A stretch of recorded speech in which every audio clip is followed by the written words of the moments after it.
జీవితం విలువైనది, నరులారా రండని సెలవైనది. ఈ జీవితం విలువైనది, నరులారా రండని సెలవైనది. సిద్ధపడినావా చివరి యాత్రకు, సిద్ధపడినావా చివరి యాత్రకు, యుగ యుగాలు దేవునితో ఉండుటకు, నీవుండుటకు. ఈ జీవితం విలువైనది, నరులారా రండని సెలవైనది, దేవుని సెలవైనది.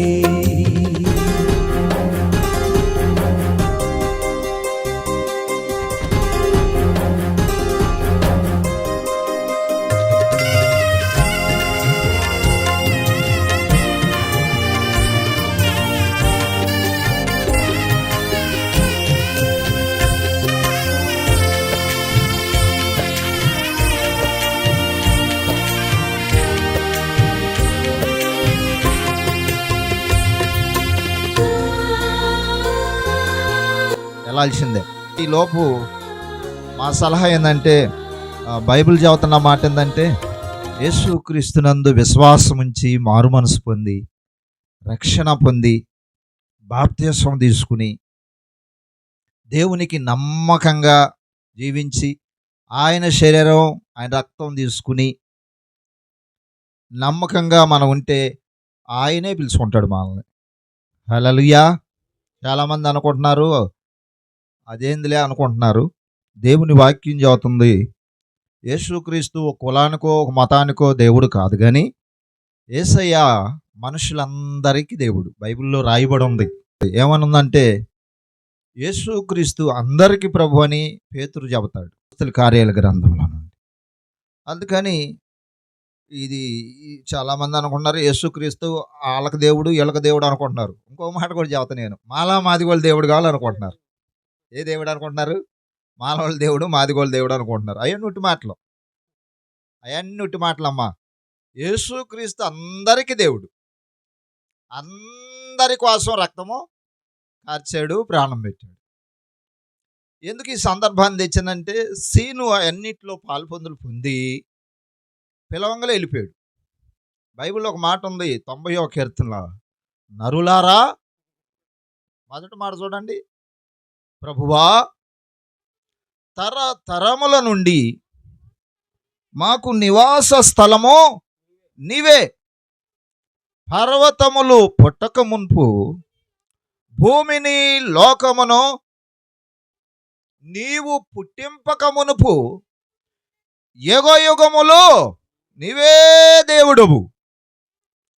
నీవు మనుషులను మంటికి మార్చుచున్నావు, నరులారా తిరిగి రండని నీవు సెలవిచ్చుచున్నావు.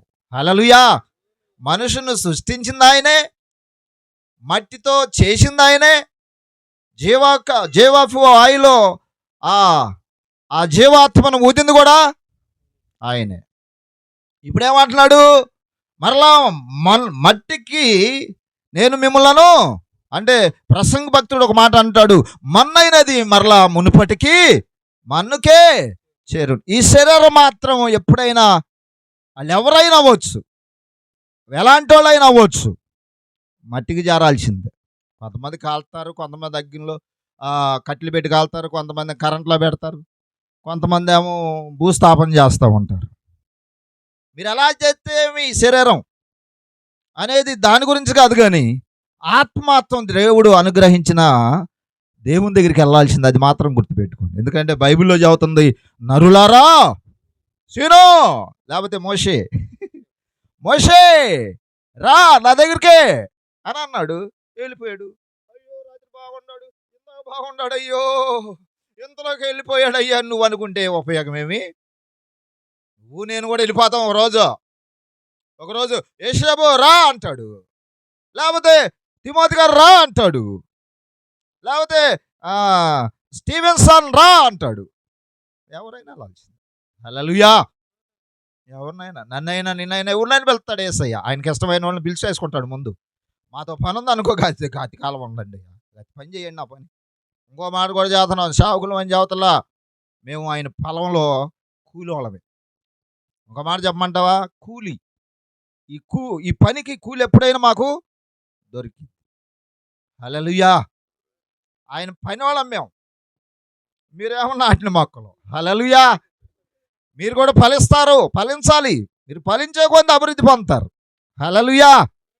ఎందుకంటే సేవకులను దేవుడు నిలబెట్టుకుని అన్ని చరిత్ర నాకు తెలుసు. ఈయన వాక్యం చెప్పేటప్పుడు, లేకపోతే ఈయన మీటింగ్స్ పెట్టేటప్పుడు మారు మనసు కూడా లేదు, నాకు మారు మనసు కూడా లేదు. ఏంద్రా ఇంత కష్టపడతాడు, రుచాపడి దొక్త ఎంతంతలో సభలో పెడుతున్నాడు ఈ శామీయం లేచి అనుకునేవాడిని నేను 3 రోడ్ల దగ్గర. నేను మారు మనసు కూడా పొందాలి. అప్పుడు మామూలుగా ఉండేవాడిని, తర్వాత మారు మనసు పొందా. ఎందుకంటే అన్ని అనుభవం అంతా లేదు, నా వయసు అన్నట్టు నేను చెబుతున్నా ఈరోజు. హల్లెలూయా. అంత దీనత్వం కలిగి ఈరోజు కూడా కష్టపడి సేవ చేస్తున్నాడు. ఎందుకు చెబుతున్నా అంటే, ఎవరైనా తిమోతి అనకన్నా చాలా చిన్నోడు చీను. మరి చీను ఎందుకు ముందుకు పిలుచుకున్నాడు? ఈయనతో పని ఉంది. ఏముంది? ఈయనతో పని ఉంది ఆయనకి. యేసయ్యకి పని ఉంది కాబట్టి ఇంతకాలం ఉండయ్యా, నువ్వు ఉండి నా పని చేయి, లేకపోతే నాకంటే చిన్నోడా వచ్చాను, నాతో కూడా పని ఉంది. ఎన్ని ఉంటాయి? 45 40 చీనికి. చీనికి అంత వయసు ఉంటుందమ్మా, కొడుక్కి 40 ఉంటాయా? నాకంటే చిన్నోడే, నాకంటే కూడా చిన్నోడే. హల్లెలూయా. ఈయనకంటే కూడా చిన్నోడే, 40 41 అంటే. హల్లెలూయా. అయితే ఎక్కడ కనబడ్డ అయ్యగారు వందనాలు అంటాడు. మంచి పిలుపు, మంచి పిలుపు సీను. మీకు అర్థమైతే సీను, మా భాష అయితే మోషే. హల్లెలూయా. అందుకని ఎప్పుడైనా మట్టికి కలపాల్సిందే, ఎవరినైనా మట్టిలో పెట్టాల్సిందే. అయితే ఆత్మ మాత్రం దేవుడు అనుగ్రహించిందే. దేవుడి దగ్గరికి వెళ్ళాలంటే ఖచ్చితంగా మారు మనసు పొందాలి, బాప్తిసం తీసుకోవాలి. ఆయన శరీరం, బైబిల్ యోహాను సువార్తలు అంటాడు, నా శరీరం దీని 6వ అధ్యాయంలో, నా రక్తము తాగువాడే నిత్య జీవానికి వారసుడు. నా శరీరం తిన్నోడికి నిత్య జీవం లేదు, నా రక్తం తాగనోడికి అది ద్రాక్షారసమే అవ్వచ్చు, ద్రాక్షారసమే అవ్వచ్చు, గోధుమ రొట్టె అవ్వకు. యేసు నామంలో ప్రార్థన చేస్తే అది యేసయ్య శరీరంగా మారిపోతాయి. హల్లెలూయా. కడుపుల్లో పోతే తిమోతి గారి దగ్గరికి అయ్యగారు ప్రార్థన చేయాలంగలే కడుపుని పోతలా.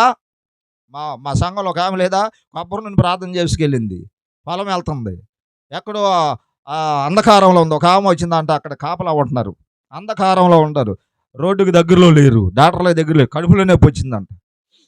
కడుపులో నొప్పి వచ్చి అల్లాడిపోతుందంట. అమ్మ డాక్టర్ ఎటు చూసినా వెళ్తానికి అవకాశం లేదు. అర్ధరాత్రి ప్రార్థన చేసి నూనె ఎత్తుకెళ్ళింది ఆమె. హల్లెలూయా. వింటున్నారా ఆ సోదరి ప్రార్థన చేసి నూనె ఎత్తుకెళ్ళింది. ఆమె అందంట, ఈమె మరియమ్మ, ఆమె కడుపులో వచ్చింది, మరియమ్మ దగ్గర ఉంది. మరియమ్మ అంటున్నట, మా అయ్యగారు ప్రార్థన చేసి నూనె ఉంది, తీసుకుంటావా? అద్భుతం చేస్తాడు దేవుడు అందంట. అమ్మా ఏ నూనె పర్వాలేదు, ఆమె నొప్పి అలాంటిది, ఆ బాధ అంటే అలాంటిది, ఏ నూనె పర్వాలేదే. ఏ నూనె కాదమ్మో, యేసు రక్తం అనాలి అన్నంట. ఏమనంట? యేసు రక్తం అని తాగు, నీ కడుపులో నొప్పి మాయమైపోయింది అన్నంట. ఎప్పుడైతే ఆ ప్రార్థనకు రాని ఆమె యేసు రక్తం అని ఆ నూనె తాగిందో, కడుపులో నొప్పి 5 నిమిషాల్లోనే తగ్గిపోయిందంట. అమ్మా ఆ దేవుడిని నేను ఆరాధించను, కానీ ఆ దేవుడిచ్చిన రక్తాన్ని నేను తీసుకుంటే ఈరోజు నాకు ఆరోగ్యాన్ని దేవుడిచ్చాడు నాకు. హల్లెలూయా. అందుకని ఈ దినాన్ని ఎందుకు చదువుతున్నానంటే, యేసయ్యా ప్రేమించాడు తల్లి, ప్రేమించాడు నిన్ను నన్ను. ఆయన ప్రేమ స్వరూపి.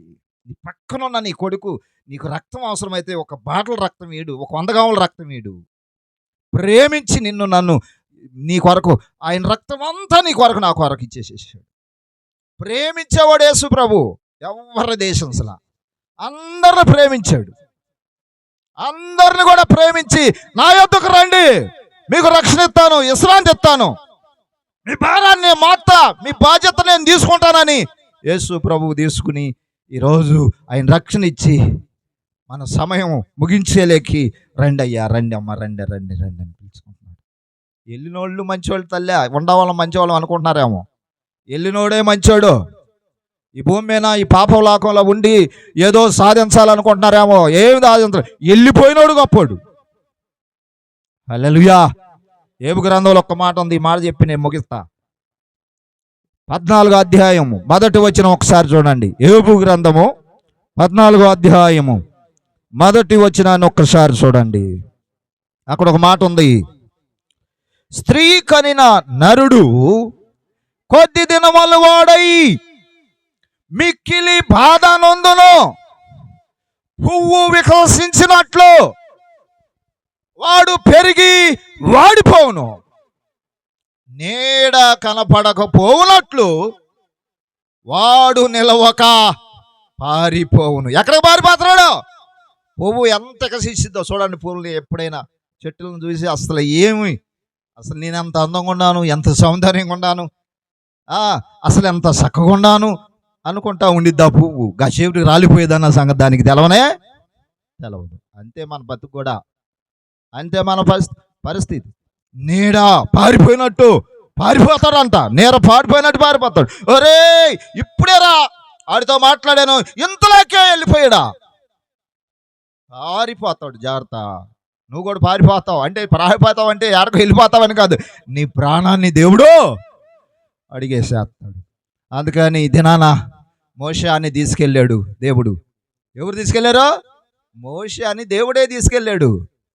తిర్రా నరులారా, మోషే నీ సమయం అయిపోయింది, రా చాలు, ఇంకా భూమి మీద నీ పని అయిపోయింది, నీతో నాకున్న పని అని పిలిచేశాడు. మీ అందరిని కూడా పిలుస్తాడు ఒకరోజు, నన్ను పిలుస్తాడు, మనందరిని పిలుస్తాడు. అందుకని మనమందరం కూడా యేసుక్రీస్తునందు విశ్వాసం ఉంచి మారు మనస్సు పొంది, పేతురు చెప్పాడు కదా అపోస్తలుల కార్యాల గ్రంథంలో 2వ అధ్యాయంలో ఏం చేస్తాడు? మారు మనస్సు పొందండి, పాపక్షమాపణ నిమిత్తం బాప్తిస్మం తీసుకోండి అని చెప్పాడు. అలాంటి పరిస్థితులు కలిగి మనం అందరం ఉండగలిగితే, మోషే అన్నీ పొందుకున్నాడు. బాప్తిస్మం తీసుకున్నాడు, మారు మనసు పొందాడు, బాప్తిస్మం తీసుకున్నాడు, ఆయన శరీరం రక్తం తీసుకున్నాడు. సిద్ధంగా ఉన్నాను యేసయ్యా నువ్వు ఎప్పుడు పిలిచినా అన్నాడు. ఆయన గురించి దుఃఖపడద్దో ఎవ్వరు కూడా. ఆయన వెళ్ళిపోయాడు, ఈయన వెళ్ళిపోయాడు, అందరూ వెళ్ళిపోయారు. అయ్యో నాకు మొక్క దిక్కేలేరు. వాళ్ళుంటే ఏం చేస్తాడు? అసలు దిక్కుంది మనకే, అసలు దిక్కుంది యేసయ్య దిక్కు మనకే. నీ కొడుకులుండే ఏం చేయలేరు. ఇయ్యాల కోట్ల ఆస్తులు ఉండా కూడా తల్లిదండ్రులను వదిలిపెట్టి వెళ్ళిపోతున్నారు. తల్లిదండ్రులని కొడుకులు కూతుళ్ళు. యేసయ్య మాత్రం వదిలిపెట్టడు. యేసయ్య ఉన్నాడు నీకు దిక్కు. హల్లెలూయా. పెద్ద దిక్కు ఎవరంటే యేసయ్య. ఏ మనుషుడు నీకు దిక్కులేడు, యేసయ్యే నీకు దిక్కు. అయితే నువ్వు చేయాల్సిన పని ఏంటంటే, నా వెనకమాల ఉన్న వాళ్ళందరూ రక్షణ పొందాలని సంఘానికి నమ్మకం ఉంటూ, సేవకుడికి నమ్మకం ఉంటూ, యేసయ్యకి నమ్మకం ఉంటూ, ఈ ప్రాంతంలో మా దండి కాలనీ పిల్లలందరూ రక్షణ పొందాలి. ఎక్కడికో వెళ్ళొద్దు, ముందు మన దండి కాలనీ వాళ్ళు అందరూ మారుమనసు పొందాలి, అందరు క్షేమంగా ఉండాలి, అన్ని కుటుంబాలు బాగోవాలి, ఎవ్వరు కూడా అడ్డులు ఆటంకాలు లేకుండా ప్రభా సుఖ సంతోషాలతో ఉండాలి మా దండి కాలనీ అని నువ్వు ప్రార్థన చేయి చాలు. దేవుడు నిన్ను కూడా ఆహా శబాష్ శబాష్ అమ్మ బ్రహ్మాండమైన ప్రార్థన చేస్తున్నావు, నీకు నా అడ్డు లేదు, నువ్వు కూడా రా అని పిలిచేస్తాడు. హల్లెలూయా. ఏడెందుకు నువ్వు నా దగ్గరకు రా, నాతో ఉండు అంటాడు. ఎందుకంటే బైబిల్లో రాయబడి ఉంది, నేనుండు స్థలములో మీరుండులాగా. ఏమన్నాడు? నేనుండు స్థలములో మీరుండులాగా మీకోసం నివాసాలు 14వ అధ్యాయం యోహాను సువార్తలో రాయబడి ఉంది. అందుకని ఇదేనా నేను ముగిస్తున్నా సహోదరి సహోదరుడా, యేసుక్రీస్తునందు విశ్వాసం ఉంచు. మోషేను గురించి బాధపడొద్దు, సేను గురించి నువ్వు బాధపడొద్దు, చక్కగా యేసయ్య దగ్గర ఉండాలి. దేవుడు నిన్ను నన్ను దీవించి ఆశీర్వదించును గాక. ఆమేన్. ప్రార్థన చేసుకుందాం. కళ్ళు మూసుకోండి. మహాగణుడు మహోన్నతుడు అయిన నా ప్రియ పరలోక తండ్రి నీకు వందనాలు. మోషేను మీరు పిలుచుకున్నారయ్యా, తల్లికి తోడుగా ఉండండి, బంధువులకి, స్నేహితులకు, రక్త సంబంధులకు, గ్రామస్తులకి, ఈ దినం వింటున్న ప్రతి ఒక్కరికి మీరు తోడు. ఎందుకంటే నేను లేఖనం చెబుతాను, నరులారా ధన్యతను నువ్వు మోషేకి ఇచ్చావు, మాకు కూడా ఒక రోజు చెప్తావు. అయితే నమ్మకంగా నీ పొలములో గొప్పగా నమ్మకంగా పనిచేసే వారిగా మమ్మల్ని ఉంచమని ఈ దినం ఎత్తబడిన విత్తనాలు, ఈ వాక్యం అనే విత్తనాలు మంచి నేల పడి నూరంతలుగా ఫలించినట్టు సహాయం చేయమని, మహిమ తెచ్చుకోమని యేసు నామములో అడిగి వేడుకుని ప్రార్థించి పొందుకున్నాము తండ్రి. ఆమేన్. మహిమ కలుగును గాక. హల్లెలూయా. చేరి వచ్చిన మీ అందరికీ మన ప్రభు అయిన యేసుక్రీస్తు నామములో మీ అందరికి వందనాలు. నన్ను ఆహ్వానించినటువంటి మన స్థానిక సంఘ కాపరి తిమోతి అయ్య గారికి, వారి కుటుంబానికి, వారి సంఘ బిడ్డలందరికీ కూడా నా హృదయపూర్వక వందనాలు. అలాగే మోషే గారి కుటుంబానికి కూడా నా హృదయపూర్వక వందనాలు. మంచిది. ఈ యొక్క జ్ఞాపకార్థముగా ఈ కూడికను ఏర్పాటు చేయబడినటువంటి కుటుంబ సభ్యులు మోషే గారిని జ్ఞాపకం చేసుకుంటూ కొద్ది నిమిషాలు దేవుని యొక్క వాక్యాన్ని మనం ధ్యానం చేద్దాం. చూడండి, ప్రకటన గ్రంథంలో 14వ అధ్యాయంలో 13వ వచనం ఉన్నది. ఈ మాట చదివి సహాయం చేయాలని ప్రభు పేట మనవి చేస్తూ ఉన్నాను. ప్రకటన గ్రంథం 14వ అధ్యాయము 13వ వచనం. అంతటా ఇప్పుడు నుండి ప్రభునందు మృతులైనటువంటి మృతులు ధన్యులని రాయమని పరలోకము నుండి ఒక శబ్దము, ఒక స్వరము చెప్పటం వింటిని. నిజమే, వారు తమ ప్రయాసాలు మాని విశ్రాంతి పొందుదురు. చాలు, మంచిది. చిన్న ప్రార్థన చేసుకుందాం. ప్రేమ కలిగిన తండ్రి, జీవము గల యేసయ్యా, జీవాధిపతి వందనాలు, స్తోత్రాలు. మా ప్రియులు నీ ప్రియకుమారుడు మోషే జ్ఞాపకార్థముగా ప్రభునైనా అయ్యా, ఇదిగో నా తండ్రి, కూడికను ఏర్పాటు చేసినటువంటి కుటుంబ సభ్యులను బట్టి, అయ్యా వారి బంధువులు, స్నేహితులు, శ్రేయాభిలాషులను బట్టి ప్రార్థిస్తూ ఉన్నాను. ఈ సమయంలో కొద్ది నిమిషాలు నీ వాక్యాన్ని ధ్యానం చేయబోచుండగా అల్పుని నన్ను సిలువ చాటును భద్రపరచుకోమని, అయ్యా ఇదిగో నా తండ్రి, మోషే విడిచి వెళ్ళినటువంటి కుటుంబ సభ్యులకి అయ్యా నువ్వు ఆదరణగా ఆదరించమని, అయ్యా నీ కృపతో నింపమని యేసు నామములో అడిగి వేడుకుంటున్నాము తండ్రి. ఆమేన్. మంచిదండి. ఇందాక తిమోతి గారు తెలియపరిచిన రీతిగా మన ప్రియులు కింగ్ సల్మాన్ గారిని అడిగినప్పుడు వెంటనే ఫోన్ చేసాము.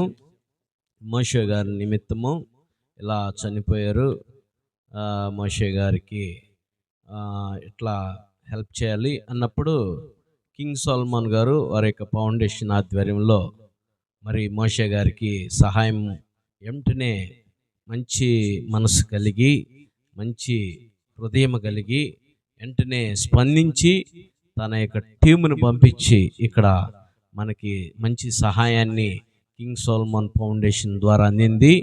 మీరందరూ కూడా మీ వ్యక్తిగత ప్రార్థనలో కింగ్ సల్మాన్ గారు పరిచర్యని, అనగా ఆయన చేస్తున్నటువంటి పని నిమిత్తం ఆ ఫౌండేషన్కి ఇంకా దేవుడు నానాటికి మహాభివృద్ధి చెంది ఇంకా అనేకమైనటువంటి పేదలకి, అనేక మందికి దేవుడు ద్వారాలు తెరిచి ఆయన ద్వారా సహాయం అందించే విధంగా మీ వ్యక్తిగత ప్రార్థనలో మీరు చేయాలని ప్రభుపేట మీకు తెలియపరుస్తున్నాను. మంచిది. కొద్ది నిమిషాలు దేవుని యొక్క వాక్యాన్ని మనం ధ్యానం చేద్దాం. చదివిన వాక్యము, అంతటా ఇప్పుడు నుండి ప్రభునందు మృతులైనటువంటి మృతులు ధన్యులు. అంతటా ఎక్కడంట? ఈ దండి కాలనీలోనేనా? మరణం ఎక్కడుంది? దండి కాలనీలోనేనా? కాదు, భూప్రపంచం మొత్తం కూడా, అంతటా కూడా చావు వార్తలో వింటున్నాం కదా.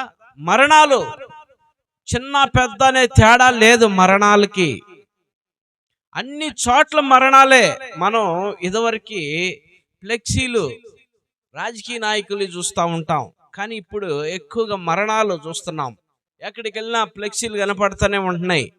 ఎవరో ఒకళ్ళు ఏదో ఒక వీధిలో చనిపోయి వాళ్ళని తీసుకొచ్చి ఆ ఫ్లెక్సీని రోడ్డు మీద పెడుతున్నారు. అంటే అంతటా కూడా మరణ వార్త వినపడుతూనే ఉన్నది. ఇక్కడ బైబిల్లో 2000 సంవత్సరాల క్రితం ఆయన యొక్క భక్తుడైనటువంటి, ఆయన శిష్యుడైనటువంటి యోహోను ద్వారా మనందరికీ ఈ రోజున తెలియపరచడానికి ఈ మాట అప్పుడే రాయించి పెట్టినటువంటి మాట ఇది. మనం ఇప్పుడు దుఃఖపడుతున్నాం కదా, ఈ దుఃఖం మనకి ఇప్పుడు ఉండకూడదు, ముందుగానే మనకి తెలియపరచ. అంతటా కూడా ప్రభునందుండి మృతులందునటువంటి మృతులు ధన్యులని, ప్రభునందుండి చనిపోతే ధన్యులని. అది ఎందుకు ధన్యత అనేది మనం తెలుసుకొని ఈ వాక్య భాగాన్ని ముగించుకుందాం. ప్రభు నందుండి మృతి చెందితే ఎందుకు ధన్యత? ప్రభు నందు ఉండకుండా చనిపోతే ఎందుకు అనేది మనం తెలుసుకుందాం. పిల్లరా, ప్రభు నందుండి మృతి చెందితే క్రైస్తవులకి ఒక నిరీక్షణ ఉన్నది. క్రైస్తవులకి ఏమిటి ఆ నిరీక్షణ? ఏమిటి ఆ నిరీక్షణ అంటే, యేసుక్రీస్తు మృతి నంది తిరిగి లేచిన ప్రకారము, అదే ప్రకారము క్రీస్తు నందు మృతి చెందినటువంటి వారు తప్పకుండా లెగుస్తారు. హల్లెలూయా, హల్లెలూయా. అందుకు ధన్యత. ఒకనాడు యేసుక్రీస్తు ప్రభు తన మధ్యాకాశంలోకి వచ్చి బోర ఊదినప్పుడు, అంటే రెండో రాకడ సమీపంలో ఆ రెండో రాకడ వచ్చినప్పుడు, ఆయన బోర ఊదినప్పుడు మోషే గారు తప్పకుండా లెగుస్తాడు. అందుకనే దీని గురించి మొదటి దశలోనికి రాసిన పత్రిక 4వ అధ్యాయం 13వ వచనంలో చివరి ఉన్నది మాటలు ఏంటంటే, మీరు చదవద్దులే అమ్మ, తీయొద్దు, నా మాటలు వినండి. చివరి ఏముందంటే, నిద్రించిన వారు, ఇప్పుడు సజీవులు అయి మనం నిలిచినటువంటి మనకంటే నిద్రించిన వారే మొదట లెగుస్తారంట.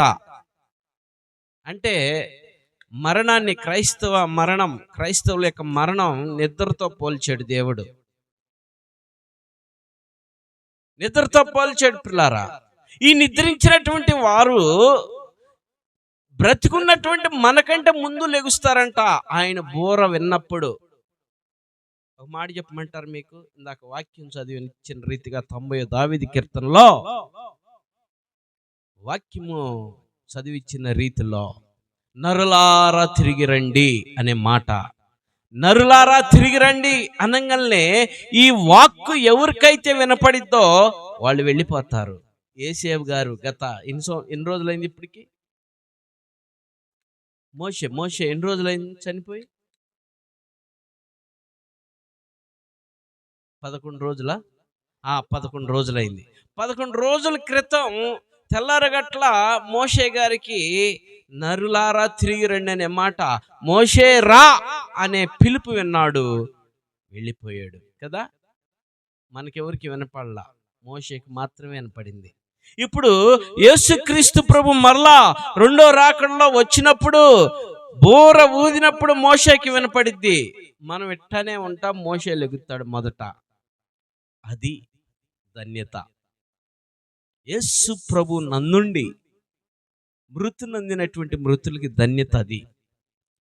ఇప్పుడు నువ్వు యేసు ప్రభుని నమ్మకుండా, యేసు ప్రభుని విశ్వసించకుండా, యేసు ప్రభుని నువ్వు సొంత రక్షకుడిగా అంగీకరించకుండా నీ ఇష్టానుసారమైనటువంటి జీవితం నువ్వు జీవిస్తే అప్పుడు నీకు తీర్పు ఎలా ఉండిద్దో నీకు తెలుసు, నేను చెప్పాల్సిన అవసరం లేదు. అప్పుడు నీ తీర్పు ఎలా ఉంటుంది?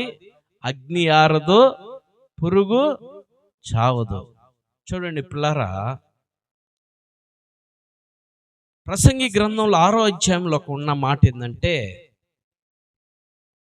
ఒకని సమాధి సక్రంగా జరగకుండా, సమాధి కార్యక్రమం చక్కగా జరగకుండా ఉందంటే 100 మంది పిల్లల్ని కనుండి ఆయన యొక్క లేక ఆమె యొక్క సమాధి చక్కగా జరగకపోతే పడిపోయిన పిండంతో మేలు, పడిపోయిన పిండంతో సమానం,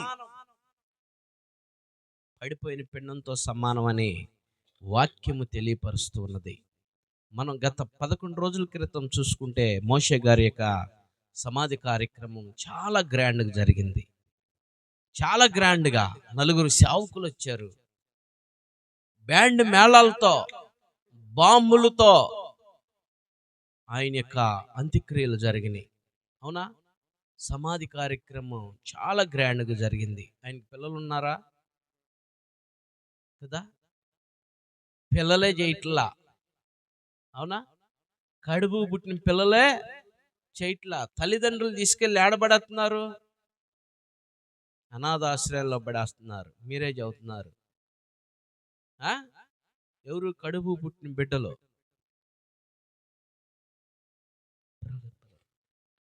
కడుపు పుట్టిన బిడ్డలో చూడండి, అనాథాశ్రయంలో పడేస్తున్నారు కడుపు పుట్టిన బిడ్డలో. కానీ దేవుని మహాకృపను బట్టి దేవుని యొక్క కృప ద్వారా ఈ యొక్క మోషే గారి యొక్క బరియల్ కార్యక్రమం చాలా గ్రాండ్గా జరిగింది. పిల్లరా, కారణం ఏంటి? దేవుని యొక్క సంకల్పం. మోషే గారు యేసు ప్రభుని అంగీకరించాడు, మారు మనసు పొందాడు, బాప్తిసం పొందాడు. ఆయన పిలుపుని విన్నాడు. పిల్లారా, ఆయన దగ్గరికి మనకంటే ముందు చేరుకున్నాడు. యేసు ప్రభును చూడటానికి ముందు పరిగెత్తాడు ఆయన. ఆ ధన్యత ఆయనకి దొరికింది. ఇది కూడా ఒక ధన్యత. ప్రభు నందుండి మృతి నొందినటువంటి మృతులకి ఇది కూడా ఒక ధన్యత ఆయనకి. అర్థం చేసుకోండి. ఈ మధ్యాహ్న కాలంలో ఈ మోషే గురించి ఎన్ని చెప్పినా మోషేకి తెలియదు. కానీ మోషే విడిచిపెట్టినటువంటి కుటుంబము, మోషే విడిచిపెట్టినటువంటి గ్రామము, మోషే విడిచిపెట్టినటువంటి సంఘము, బంధువులు కావచ్చు, స్నేహితులు కావచ్చు, రక్త సంబంధికులు కావచ్చు, మీరు వినాల్సినటువంటి ఈ సత్యవాక్యం ఏంటంటే, ఈ మధ్యాహ్న కాలం యేసు ప్రభు రాబోతూ ఉన్నాడు. యేసు ప్రభు తిరిగి రాబోతూ ఉన్నాడు. 2025 సంవత్సరాల క్రితం ఆయన ఈ భూమి మీదకి వచ్చి మానవుడిగా, పసిబాలుడిగా జన్మించింది దేని కొరకంటే, నీ కొరకు, నా కొరకు, మనందరి కొరకు. ఆయన మనం పాపములో ఉన్నందుకు, మనల్ని పాపములో నుండి విముక్తి చెందటానికి, రక్షణ మార్గాన్ని మనకు చూపటానికి, రక్షించటానికి ఆయన ప్రభువైన యేసు క్రీస్తు ఈ లోకంలో జన్మించి ఆయన మన కొరకు, మనందరి కొరకు, సర్వ మానవుల కొరకు, సర్వ ప్రపంచం కొరకు ఆయన శ్రమ పడి, సిలువేయబడి, చనిపోయి, తిరిగి లేచి నీ కొరకు, నా కొరకు ఆయన పరలోక రాజ్యాన్ని సిద్ధపరుస్తూ ఉన్నాడు. పిల్లరా, మోషే ఆయన యొక్క సమయం అయిపోయింది, ఆయన గతించిపోయాడు. ఆయన నిత్యం ఆయన దగ్గరికి వెళ్తాడు అని మనం విశ్వసిద్దాం. ఇప్పుడు విడిచి వెళ్ళినటువంటి నువ్వు, కుటుంబం కావచ్చు, గ్రామస్తులు కావచ్చు, బంధువులు కావచ్చు, తోబుట్టులు కావచ్చు, నీ పరిస్థితి ఏంటి? నువ్వు యేసు ప్రభుని అంగీకరించావా? నువ్వు యేసు ప్రభుని నమ్మావా? నీ మనసును మార్చుకున్నావా? నీ తలంపులు మార్చుకున్నావా? నీ ఉద్దేశాలు మార్చుకున్నావా? నీ ఊహలు మార్చుకున్నావా? యేసు ప్రభుది మతము కాదు.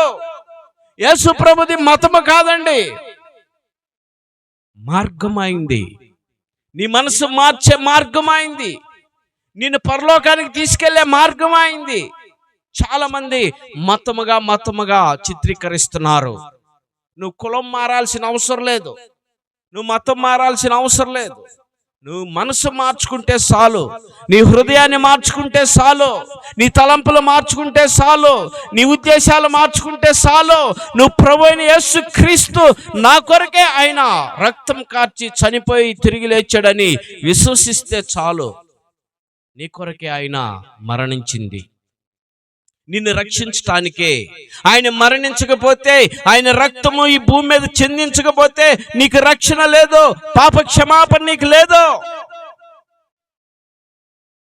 ఆయన రక్తాన్ని చెందించటానికి కారణం నిన్ను, నన్ను రక్షించటానికి. ప్రియులారా, ఈ మోషే ఈ యొక్క ఆదరణ కూడికలో నువ్వు తెలుసుకోవాల్సిన సత్యం, నువ్వు ఇంకా మారు మనసు పొందకపోతే, నీ జీవితాన్ని మార్చుకోకపోతే, నీ బ్రతుకుని మార్చుకోకపోతే, నీ ఉద్దేశాలు మార్చుకోకపోతే, ఒకరోజు నువ్వు కూడా మరణించాల్సి పరిస్థితి వచ్చింది. ఒకరోజు నువ్వు కూడా మరణిస్తే నువ్వెక్కడికి వెళ్తావు? చూద్దాం. లోకాసు వార్తలో మనకి యేసు ప్రభు వారు ఒక ఉపమానాన్ని పెట్టాడు. ధనవంతుడైనటువంటి ఒకడు ఉన్నాడు, ఊదారంగపు వస్త్రపు ధరించి ధనవంతుడుగా ఉన్నాడు. సేమ్ ఆయన ఎదురుగానే ఒక పేదవాడైనటువంటి ఉన్నాడు, లాజరు అతని పేరు. ధనవంతుడు తనకిష్టానుసారమైన జీవితం జీవిస్తూ ఉన్నాడు. పేదవాడైనటువంటి లాజరు ప్రభువుని పట్టుకొని ఉన్నాడు. ఈ లోకంలో నీకు మంచి ఇల్లుండొచ్చు, మంచి ఆస్తి ఉండొచ్చు, మంచి బట్టలు ఉండొచ్చు, మంచి కార్లు ఉండొచ్చు, ఉన్నత స్థితి, మంచి ఉద్యోగం ఉండొచ్చు. కానీ నువ్వు ప్రభుని నమ్ముకోకపోతే వాటన్నిటిని వ్యర్థమే. మనం చూసాం మోషే మరణాన్ని ఇక్కడికి వచ్చి అనుకున్నటువంటి వాళ్ళందరూ కూడా పాపం దిక్కులేక చచ్చిపోయాడు. సరిగా చూసేవాళ్ళు లేరట్టుంది, సరిగా పట్టించుకునే వాళ్ళు లేరట్టుంది, సరైన ఆహారం లేక చనిపోయి ఉంటాడు, లేక రకరకాల అనుమానాలు వ్యక్తం చేసి ఉండొచ్చు. నేనంటున్నాను, మోషే మరణం ఎలా ఉంది మీ దృష్టిలో చెప్పండి. నిజమే కదా?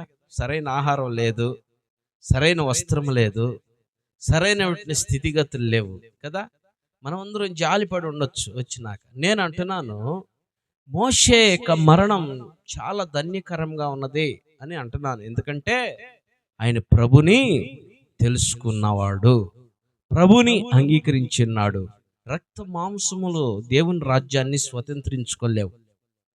రక్త మాంసం దేవుని రాజ్యాన్ని స్వతంత్రించుకోదు. నీ హృదయమే దేవుని రాజ్యాన్ని స్వతంత్రించుకునేది. అందుకనే అయితే స్థానికులు గనక, మీకు తెలుసు ఆయన యొక్క పరిస్థితి, నాకు తెలీదు. అందుకనే ఈ ప్రకటన గ్రంథంలో యోహాను చక్కగా రాసి పెట్టాడు. అంతటా ప్రభునందుండి మృతునందనటువంటి మృతులు ధన్యులని రాసి పెట్టాడు. సేమ్ టు లాస్ట్ భాగంలో ఏమని రాసి పెట్టాడంటే, ఎవరి క్రియలు వారెంట పోవును, ఎవరి క్రియలు వారెంట. ఈయన బాప్తిసం పొంది ప్రభువుని అంగీకరించి, సొంత రక్షకుడిగా అంగీకరించి, మళ్ళా లోకంలో పడిపోయి, మళ్ళా లోక ఆశల్లో పడిపోయి తన ఇష్టానుసారమైనటువంటి జీవితం జీవిస్తే ఆ జీవితము ఆయన క్రియలు ఆయన ఎక్కడ తీసుకెళ్తాయి? ధనవంతుడిని ఎక్కడ తీసుకెళ్ళినాయో అక్కడికే తీసుకెళ్తాయి. అర్థమైందా? ఆయన యథార్థంగా ఆయన జీవితం, పేద లాజరు అయినటువంటి లాజరు జీవితం ఎలా ఉంది అక్కడ?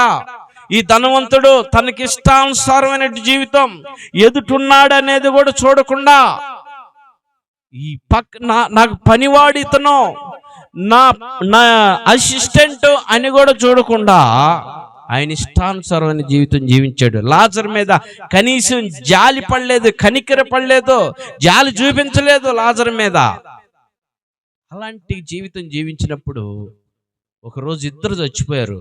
ఈ లాజరు అయితే నాకు ఏది ఉండా లేకపోయినా, తిండి ఉండా లేకపోయినా, ఏముండా లేకపోయినా, నాకు యేసు ఉన్నాడు అంతే చాలు, నాకు దేవుడు ఉన్నాడు అంతే చాలు, నాకు నా రక్షకుడు ఉన్నాడు అంతే చాలు అని ప్రభువుని స్తుతిస్తూ, గణపరుస్తూ, మహింపరుస్తూ, కొనియాడుతూ చనిపోయాడు ఆయన లాజరు గారు. ధనవంతుడైతే అలా ప్రభువుని తలుసుకోవాలా. అసలు ధనవంతుడికి ఉన్నటువంటి పేరేందో తెలుసా? యాజకుడు. ఆయన ఒక పాస్టర్ కావచ్చు మేబీ ఆ టైంలో. కానీ ఆయనకేం లేదు, దేవుని మీద భయం లేదు, భక్తి లేదు. భయము భక్తి కలిగినటువంటి లాజరు. ఈ లాజరు చనిపోయినప్పుడు అబ్రహాం రొమ్మున అనుకున్నాడు, ధనవంతుడు చనిపోయినప్పుడు పాతాళంలో ఉన్నాడు. పిల్లారా, కారణం ఏందో తెలుసా? ఆయన క్రియలు అలా ఉన్నాయి. ఆ క్రియలను బట్టి పాతాళంలోనికి తీసుకుపోయినాయి. ధనవంతుడు పాతాళంలోకి వెళ్ళిపోయాడు. లాజరు క్రియలు బాగున్నాయి. లాజరు క్రియలు ఏంటంటే, ఎంత క్షీణించిపోయినా, ఎంత బలహీనత పడినా, ఎంత అవమానకరంగా ఉండా, ఎంత దిగజారిపోయినా యేసుని విడిచిపెట్టలా, యేసు మార్గాన్ని విడిచిపెట్టలా. అప్పుడు చర్చికి వెళ్ళటానికి ఆయనకి సమయం ఉందో లేదో, అప్పుడు చర్చి ఉందో లేదో, కానీ ఉన్న స్థలంలోనే యేసును కొనియాడాడు. పిల్లారా, ఈరోజు నీకు కమ్మని మందిరం ఉన్నది. దేవుని సేవకుడు తిమోతి గారు ఉన్నాడు, మీకు సేవకుడు. నేను చిన్నతనం నుంచి సేవ చేస్తూ ఉన్నాడు. ఆయన చక్కగా రిక్షా మీద, నేను చిన్నప్పుడు ఉన్నప్పుడు ఒక పాట పాడేవాడు. ఆ పాటలు ఆయన ఇప్పటికీ నా మైండ్లో ఉండే. మరి మీకు ఉండయో లేవో నాకు తెలియదు. స్థానిక సంఘంలో ఆయన అప్పుడు పాడే పాట, యేసయ్యా చల్లనయ్యా రక్షించి మోక్షం నీవయ్యా, యేసయ్యా చల్లనయ్యా పావుర స్వరమా వినబడుచుంటే.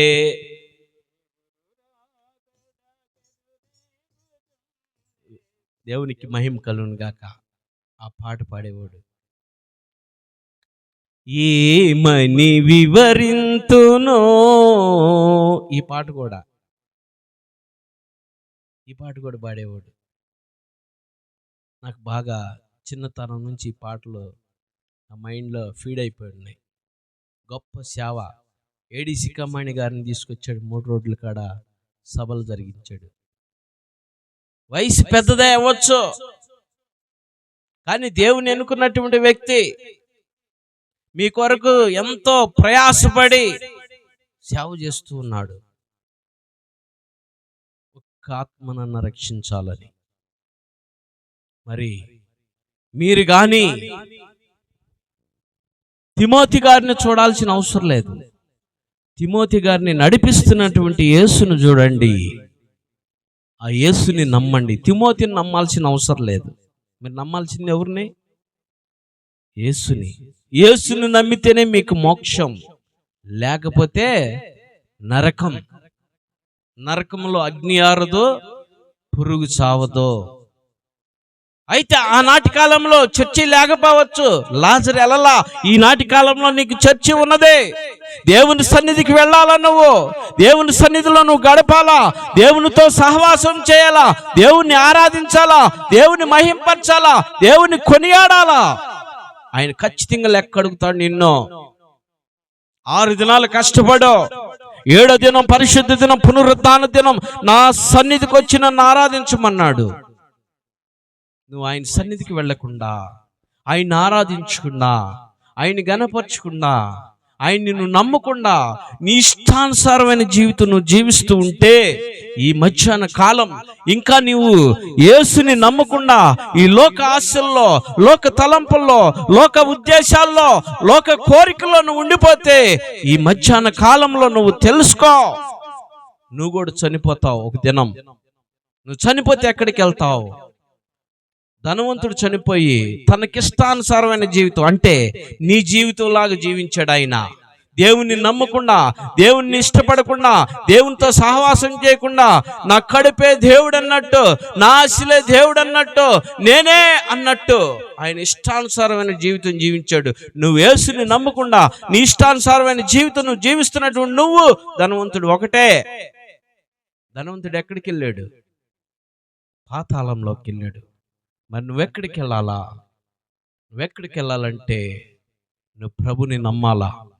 దేవుని రాజ్యంలో నువ్వు ఉండాలంటే, అబ్రహాం పక్కన లాజరు పక్కన నువ్వు కూర్చున్నాలంటే నువ్వు దేవుని నమ్మాలా, నువ్వు విశ్వసించాలా, నువ్వు మారు మనసు పొందాలా, నువ్వు రక్షణ పొందాలా, నువ్వు బాప్తిసం పొందాలా, నిత్య జీవానికి నువ్వు వెళ్ళాలా.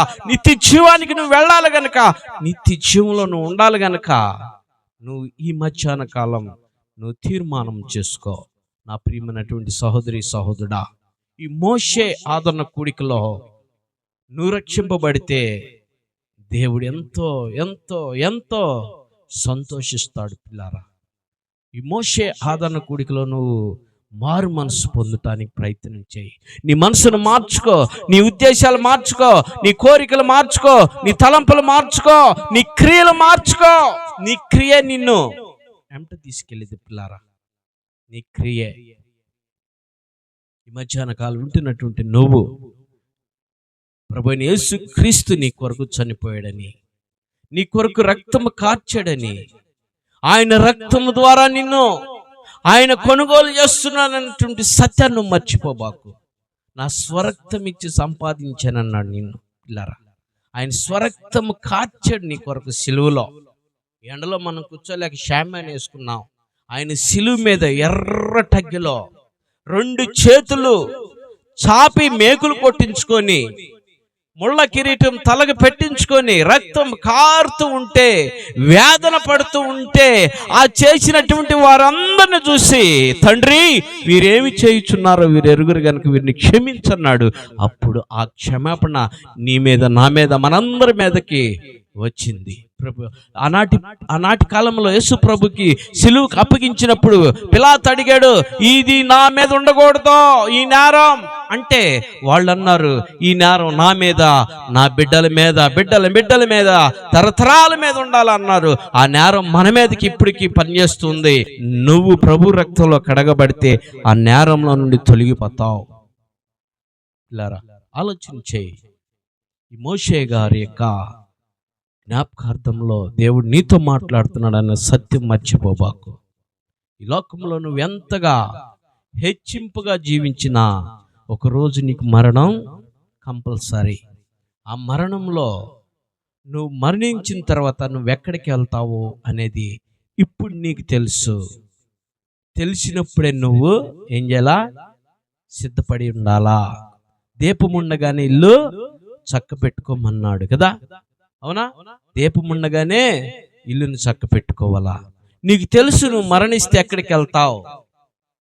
మరి ఎక్కడికి వెళ్ళాలని ఆశపడుతున్నావు? నువ్వు ఎక్కడికి వెళ్ళాలని ఆశపడుతున్నావు? ఆలోచించే. పరలోకానికి వెళ్ళాలని ఆశపడుతున్నావా? లేకపోతే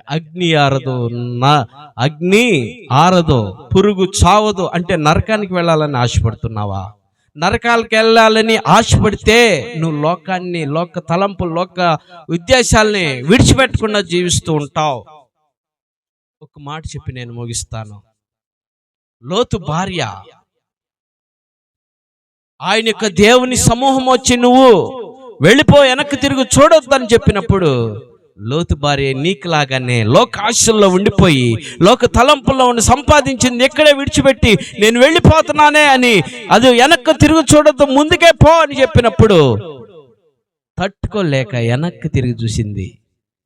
తట్టుకోలేక వెనక్కి తిరిగి చూసినప్పుడు ఉప్పు స్తంభంగా అయిపోయింది. కారణం ఏందో తెలుసా? లోకాన్ని విడిచిపెట్టలా. మరి నీ పరిస్థితి ఎలా ఉన్నది? మోషే లోకాన్ని విడిచిపెట్టి ప్రభుని నమ్ముకున్నాడు. ఈ మధ్యాహ్న కాలం నువ్వు కూడా నీ సమయాన్ని దేవునికి హెచ్చించి, నీ సమయాన్ని దేవుని సన్నిధిలో గడపటానికి నువ్వు సిద్ధపాటు కలిగి ఉండు. దేవుని సంఘంలో నువ్వు ఉండు.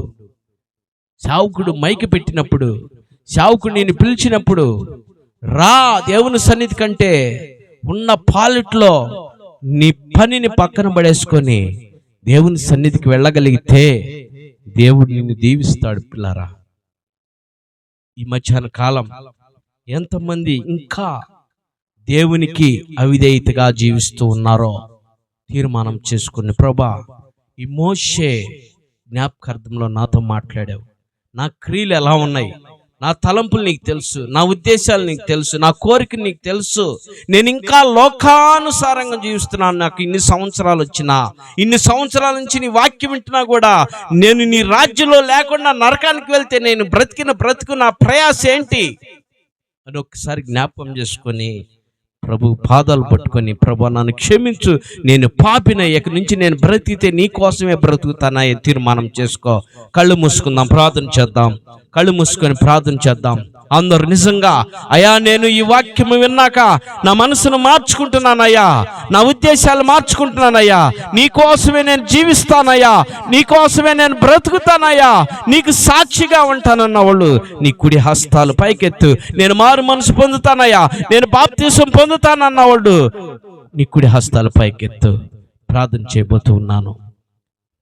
చేయబోతున్నాను. పిల్లరా, నిజంగా నువ్వు మారు మనసు లేకపోతే, నువ్వు బాప్తిసంలో లేకపోతే, నువ్వు చనిపోతే నరకానికి వెళ్తావు. ఇలాంటి స్థితి నీకొద్దు. నువ్వు పరలోకంలో నువ్వు ఉండాలా. ప్రార్థన చేస్తున్నాను. ప్రేమ కలిగిన తండ్రి, ఈ మోషే ఆదరణ కుడికిలో ప్రభా, ఈ యొక్క తోటవారిపాలెం గ్రామంలో ఇదండి కాలనీలో ప్రభా నీ బిడ్డలతో నువ్వు మాట్లాడేవయ్యా. అయ్యా ఇదిగో ఈ రక్షణ సువార్త నాయనా, అయ్యా చరిత్ర చెబితే వీళ్ళకి కుదరదు. ఈ రక్షణ సువార్తని వినిపించినందుకు నీకు స్తోత్రాలు. అయ్యా వీళ్ళు చనిపోతే ఎక్కడికి వెళ్ళాలా? నరకానికి వెళ్ళాలా? పరలోకానికి వెళ్ళాలా? పరలోకానికి వెళ్ళాలని, అయ్యా పరలోకానికి రావాలని నువ్వు నాయనా వీళ్ళందరి కొరకు, అనగా మా అందరి కొరకు నాయనా, ఈ ప్రపంచంలో ఉన్న మానవులందరి కొరకు నీ ప్రాణాన్ని అర్పించినైనా, అయ్యా నీ ప్రాణం అర్పించి అయ్యా తిరిగి లేచి మా కొరకు సిద్ధపాటు చేస్తున్న పరలోకంలో ఉండాలని నువ్వు ఆశిస్తున్నావు గనుక ప్రభా, నీ బిడ్డలందరూ కూడా నీ రాజ్యానికి వారసులవుటకు, మేమందరం నీ రాజ్యంలో ఉండి ప్రభా మోషేతో కలిసి సంతోషంగా ఉండటకు నీ కృప దయచేయమని, ఈ కాలనీలో ఉన్న బిడ్డలందరికీ నీ రక్షణ దయచేయమని, మారు మనసు పొందమని, అయా దేవుని మందిరానికి, నీ మందిరానికి వెళ్ళినైనా వారి పాప క్షమాపణలో ఒప్పుకొని మారు మనసు పొంది బాప్తీసు పొందడానికి నీ కృప దయచేయమని, ఈ దండి కాలనీలో ఉన్న బిడ్డలందరికీ నీ రక్షణ దయచేయమని, అయా స్థానిక సంఘ కాపరి ప్రభా తిమోతి గారి యొక్క పరిచర్యను నానాటికి మహాభివృద్ధి చెందుటకు, అయా వారి యొక్క సంతానంలో నుండి వారి బిడ్డలు ఎన్నుకొని ప్రభా వాళ్ళ ద్వారా కూడా నీకు పరిచర్య జరిగిస్తున్న విధానం బట్టి స్తోత్రాలు చెల్లిస్తూ, అయా నానాటి దినంలో గొప్ప సేవనైనా ఈ బిడ్డలు అనేక కుటుంబాల కొరకు ప్రార్థించి పొందుకున్నటకు నీ కృప దయచేయమని, యేసు నామంలో అయా మోషే కుటుంబానికి ఆదరణ ఓదార్పు దయచేయమని యేసు నామములో అడిగి వేడుకుంటున్నాం తండ్రి. ఆమేన్. మంచిది. నాకు ఈ అవకాశం ఇచ్చినటువంటి స్థానిక సంఘ కాపరి తిమోతి అయ్య గారికి నా హృదయపూర్వక వందనాలు, వారి కుటుంబానికి నా హృదయపూర్వక వందనాలు, చేరొచ్చిన మీ అందరికి కూడా నా హృదయపూర్వక వందనాలు.